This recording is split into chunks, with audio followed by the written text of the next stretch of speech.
Inside our homes today, the heater hums, windows are sealed, jackets are thick, and we still say it is freezing the moment the temperature drops a little. Out on the old Great Plains, there were no sealed windows. Wind pushed straight through the camp, snow packed hard against thin teepee walls. Breath turned white in front of the face, then disappeared into the dark. Firewood did not pile up in a garage. It ran out stick by stick. Day after day, the fire burned lower. The glow on the hides got smaller. The cold in the room got worse. Most of us would panic at that point. They did not. When there was almost no wood left to burn, Native families still kept their homes warm. How did they do that with almost nothing left in the fire? Out in the Great Basin and the High Plains, trees were scarce. Firewood was never a sure thing. When winter settled in, the ground froze hard and pulled the heat straight out of the body. That was the real enemy. A small fire could not fight that for long. On open ground, the flame burned low, the wind pushed it down, and the house lost its warmth in minutes. Everyone learned that the cold under your feet was just as dangerous as the cold in the air, so they looked down, not up. They learned that 40 to 60 centimeters below the surface, the soil stayed steady and warm, 8 to 15 degrees warmer than the air above. That discovery changed everything. Families dug wide pits. They set 1/3 to half of the home below ground. They packed the extra soil around the walls as a natural shield. They built a low wooden frame, then covered it with grass, earth, and whatever dry material they had. A small fire inside did the rest. Even when the flame died out, the house stayed warm for hours. Archaeologists still find these semi-subterranean floors holding signs of long-lasting heat. Nothing fancy, just the earth doing what it always does. They were not hiding from the cold. They were using the ground the way a builder uses a tool. And today, earth-sheltered homes follow the same rule. The ground does not lie. It keeps its heat. Out on the plains, the wind never called it a day. It pushed against the Tipis, slipped through every small gap, and pulled the warmth out of the room faster than any fire could replace it. A low flame had no chance in that kind of draft. And when the firewood was almost gone, keeping that flame alive became a real fight. A weak fire goes out fast. Smoke hangs low. The air turns heavy. That is the moment when most people give up. But the Plains families figured something out. They learned how to control the air inside the teepee, not with tools, with placement height and simple airflow. That small discovery turned a thin shelter into a working system of intake circulation and heat keeping. They built the front door low to the ground. Cold air dropped in, slid across the floor, and fed the fire from underneath without blowing it out. They kept the flames small but steady, burning 2 or 3 dry sticks at a time. Small fires last longer than big ones when wood is short.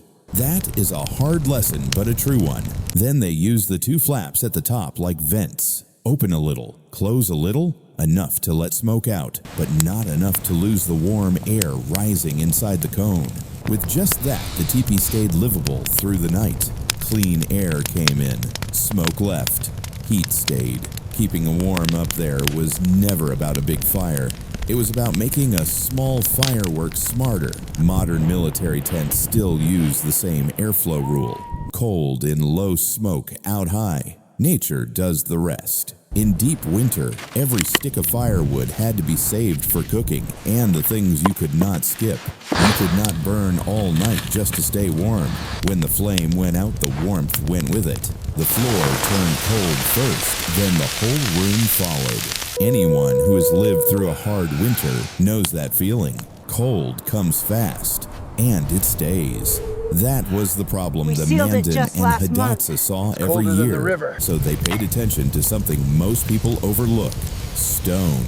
They learned that a heated stone holds on to warmth long after the fire dies. Not for minutes, but for hours. They lined a wide fire pit with large stones, not river pebbles, not thin flakes, but heavy pieces that could take slow heat without cracking. They built a small fire and let the heat sink into the rock, little by little, slow and steady. When the wood pile was almost empty, The stones were ready. The fire burned out. The stones kept working. For 4 to 6 hours, those stones pushed heat back into the room, enough for a family to sleep without shivering. Archaeologists still find darkened stone rings in old earth lodges stained by years of heating and cooling. Simple Nothing transfer magical, of the superheated just a simple stones way to allows store the heat thermal mass when to wood was gently worth more radiate than warmth gold. throughout the. They understood something many people forget. A fire does not have to burn all night. It only needs a way to leave its warmth behind. Modern cold weather shelters still follow the same rule. Warm the mass. Let the mass warm the people. In winter, the ground is the coldest thing in the shelter. It pulls heat out of the body faster than the air ever could. Anyone who has slept on frozen soil knows the feeling. The cold comes from underneath. Quiet, steady, without mercy.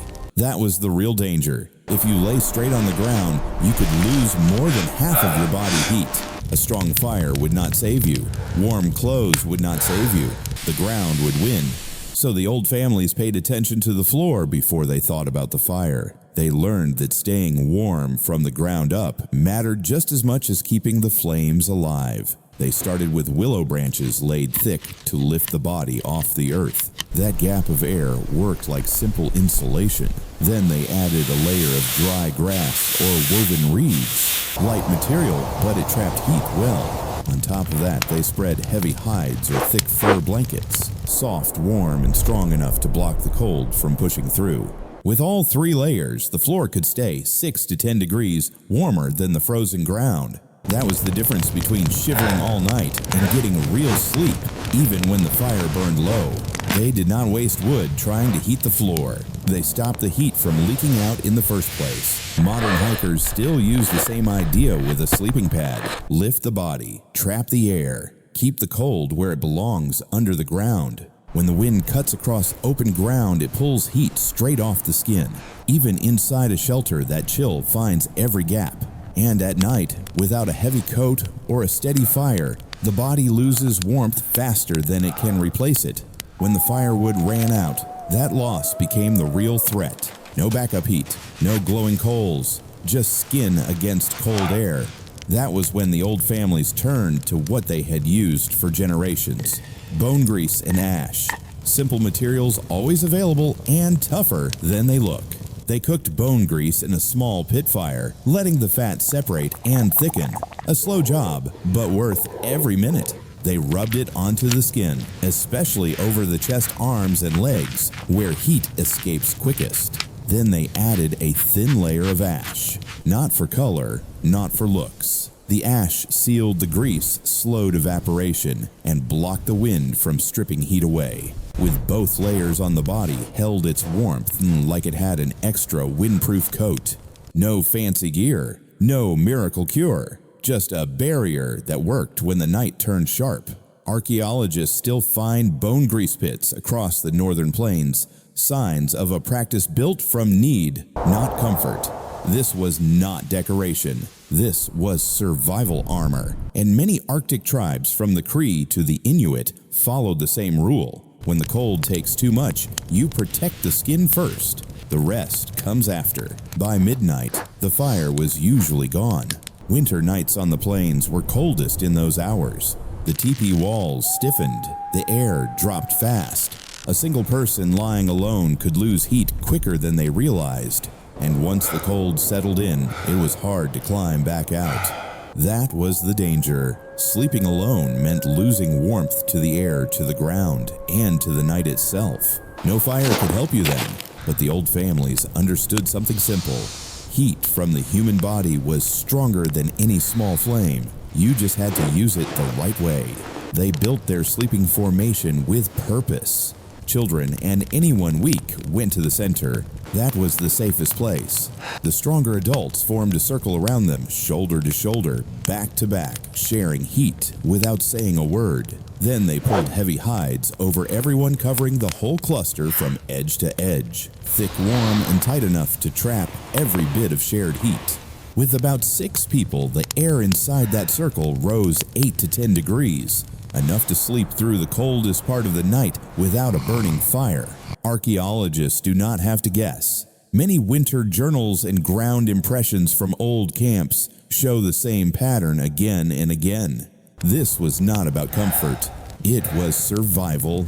And today, military scouts and Arctic teams still use the same sleep cluster. When the cold comes hard, people warm people better than fire does. Out on the plains, wind was the real thief. It stole heat faster than the cold air itself. A teepee wall could stop snow and dust, but it could not stop wind from slipping in at the base. And once the draft reached the floor, the whole shelter cooled in minutes.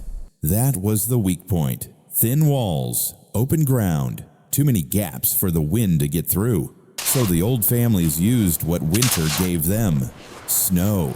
Packed tight, it worked better than many building materials. They pressed snow into a low wall around the base of the teepee, not high, just enough to block the draft along the ground. They sealed small gaps with wet snow, letting it freeze into place. Then they built short mounds on the side facing the strongest wind. Simple, solid, and fast to make. Wind tunnel tests from the University of Wyoming show that this setup cuts ground level wind by 35 to 45%, enough to keep warm air inside longer and stop the floor from turning icy. You do not need a big fire when the wind stays outside. Winter brings more than cold. It brings the material needed to fight it. And today, North American soldiers still build snow walls around their tents for the same reason. You use what the season gives you. That rule never changes. Most people think warmth comes from fire. They wait for the flames to save them. But the old families did not wait. They planned for the cold long before the woodpile ran low. They built their homes the right way. They shaped the ground under their feet. They used their bodies, their breath, and the wind itself like tools. Nothing they carried looked special. No fancy gear, no heavy equipment. But every choice kept the cold from creeping in. That was the real lesson. Heat was not just something you burned. It was something you protected. They knew the ground would steal heat, so they raised a floor. They knew stones held warmth, so they warmed them early. They knew bodies shared heat, so they slept close. They knew wind was the enemy, so they blocked it with snow. None of this weighed anything, but it meant everything. These methods stayed with them through storms, through long winters, through generations that never forgot the cost of being careless.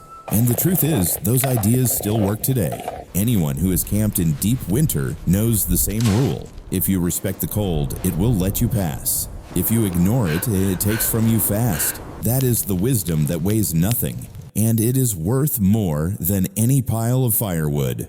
When the fire drops to its last glow, the home doesn't lose its warmth. The heat that stays isn't magic.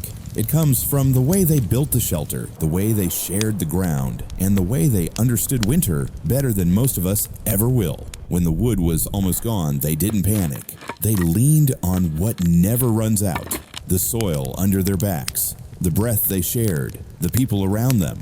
That was their real fire, and it stayed with them through every long night. Stay by the fire.